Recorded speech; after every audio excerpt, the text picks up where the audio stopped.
Thank you very much to our panelists for coming today. Thank you, Chairman, for holding this hearing. I recognize AI is not going anywhere. And as a former service member, I definitely don't want to lose this AI arms race with China. That being said, does anyone on this panel feel or believe in any way, as we are going down the road in this AI race, we might be simultaneously engineering our own destruction? Anybody at all? I know probably you don't. Dr. Atkinson, you've been very vocal about that. Anyone? Professor Overton?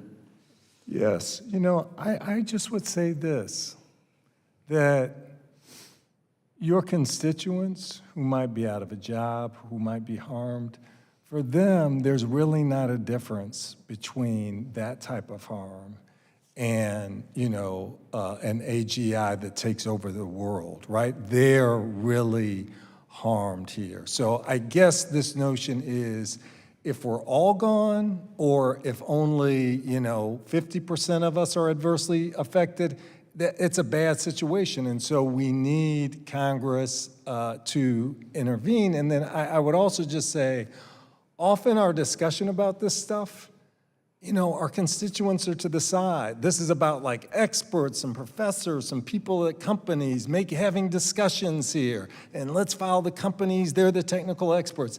This is really a democratic discussion that we have to have with, you know, your constituents, folks at home, a bigger conversation that we have to have. Thank you. And one of the reasons I bring it up, and, you know, I know there have been previous remarks made about this, but in this very committee, earlier this year, we had experts come in. This obviously isn't our first AI hearing, but, you know, we did hear in, you know, one of the hearings I participated in that within the next 5 years, 50% of white-collar entry-level jobs could be gone. And so for us, it's kind of difficult because it really comes down to whose expert opinion do you take, right? And then we're seeing reports, the Anthropic mythos has been deemed too powerful and dangerous for public release, and how it could be weaponized against banks, hospitals, energy grids, et cetera. My next question for the panel is, and we've obviously focused a lot on the economic benefits with John Deere and how you guys are employing this technology in a way to help your company, farmers, food supply, et cetera, and even in the weapons, you know, space. But in the event that some of this technology was to fall into the wrong hands, what keeps you guys up at night in relation to these powerful AI systems? And I'll let anybody, Dr. Atkinson.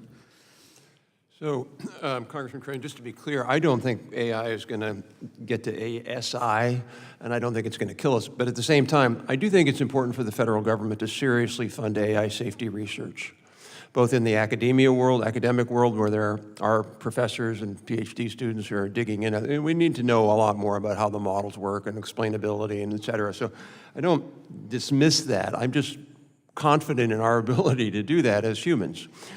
With regard to the job loss of entry-level students, I had an op-ed in the Wall Street Journal recently in response to someone who said that was going to happen.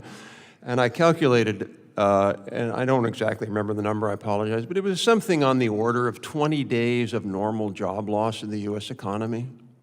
I mean, what people forget is the U.S. economy is an incredibly dynamic machine, and you get companies that are laying people off, that are going out of it. Yes, that's hard on workers. I don't deny that. I lost my job. I worked for Congress in 1995 at the Congressional Office of Technology, and I had a 1-year-old baby. My wife wasn't working, and I lost my job. And I understand how hard that is, but at the same time, it's not a big number. That number, it feels like a big number, but it's not a big number. And the last thing I'll say is, look, to me, one of the biggest challenges we face is just anemic productivity growth. Chinese productivity growth is probably 3 to 4 times faster than ours. And if we can't U.S. manufacturing productivity today is lower than it was a decade ago, according to the Bureau of Labor Statistics. So how are we going to compete with China? How are we going to raise wages? So I certainly am sympathetic to the issue of job loss, but at the same time, if we don't continue with our embrace of innovation, we're just going to stagnate. And again, I think that would be a huge mistake. So I think it's how do we help workers make transitions, but not say we don't want that kind of disruption. Well, let me say, Dr. Atkinson, I'm sorry you lost your job. You do look a lot happier now that you're not working in this body full time.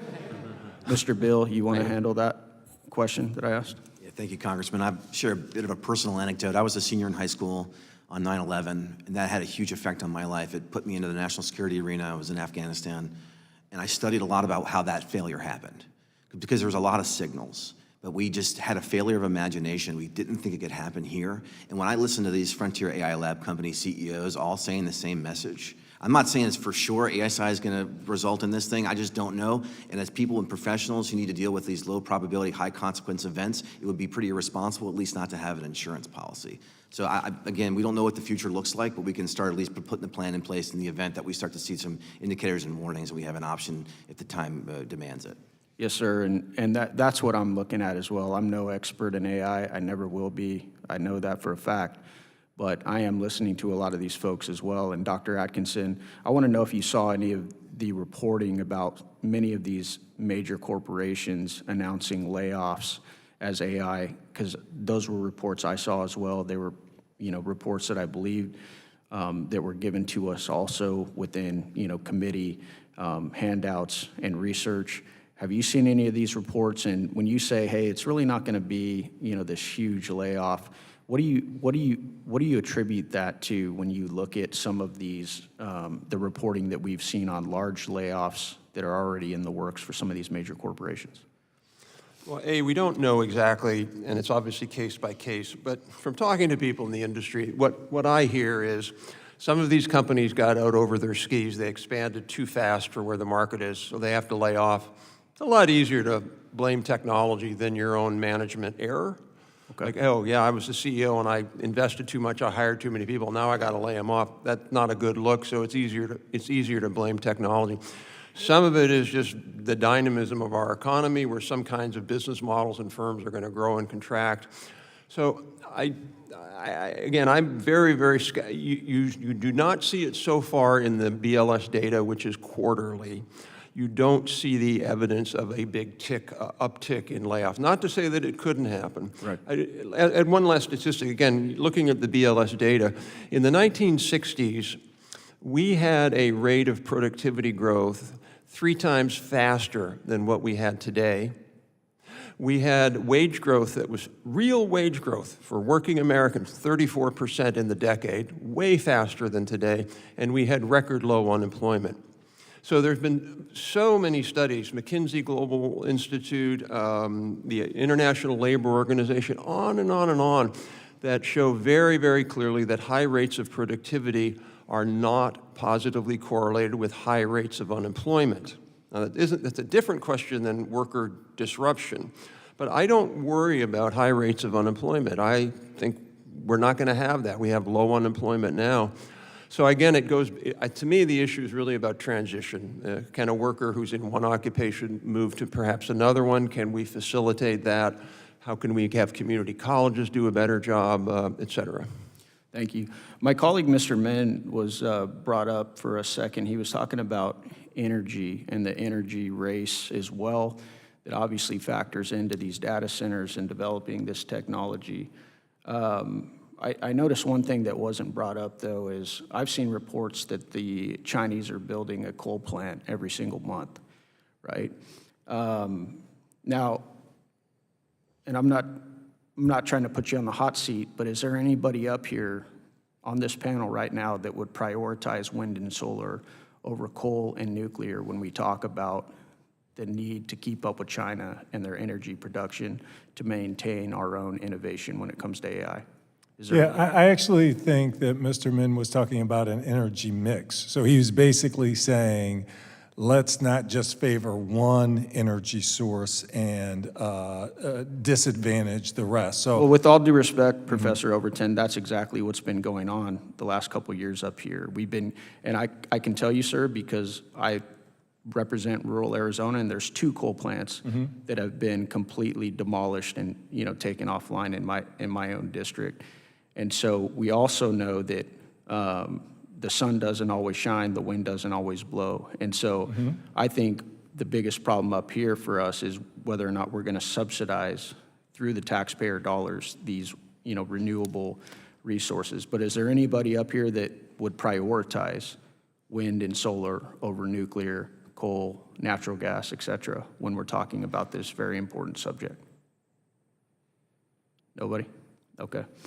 And the last thing I have, Dr. Atkinson, and I'm not trying to be rude to you at all, I'm just kind of playing devil's advocate, but in your opening testimony, you were talking about the messaging narrative, right?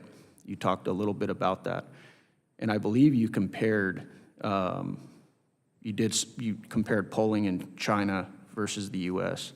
I don't know that polling is, the fairest representation, and one of the reasons why is because Chinese citizens are a lot less likely to speak out against the direction of their government because they live under communism and a brutal dictatorship, right? That being said, that might have been the only, data or comparison you were able to make. I just wanted to point that out, that while you're making that comparison, I'm thinking to myself, if I'm a Chinese citizen, I don't know that I'm gonna be, likely, to speak out against the direction that my government is going. Go ahead. Yeah, a couple things, by the way, just on renewables play an important role, but you need base load for data centers. You're not going to turn the, we just issued a major report on data centers, and we argued that gas turbines can play a key role in terms of that other base load. Anyway, on the China thing, there have been a number of different studies that have asked that question in China, and they generally have the World Values Survey and others. They generally, if you ask them, do you think Xi Jinping is a good guy? It'll be 99.9% in the affirmative.